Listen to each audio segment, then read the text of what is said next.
समुद्राच्या काठावर वसलेलं एक पवित्र शहर जिथे आजही श्रीकृष्णाचं अस्तित्व जाणवतं। हिंदू धर्मातील 4 धामांपैकी एक अत्यंत पवित्र स्थान। पौराणिक कथेनुसार भगवान कृष्ण यांनी मथुरेतून येऊन येथे त्यांची सुवर्णनगरी वसवली होती। येथील प्रसिद्ध द्वारका मंदिर हे 5 मजली भव्य मंदिर असून ते 72 खांबांवर उभे आहे। द्वारका गोमती नदीच्या काठावर वसलेली आहे, जिथे ही नदी अरबी समुद्राला मिळते आणि हा संगम अत्यंत पवित्र मानला जातो।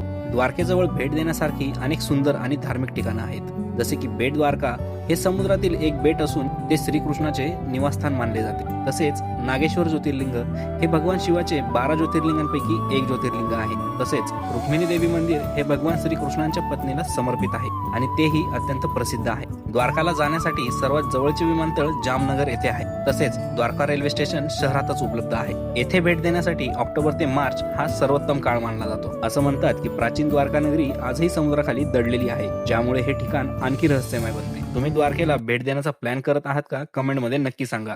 अशाच व्हिडिओसाठी चॅनलला सबस्क्राईब करून घ्या। धन्यवाद।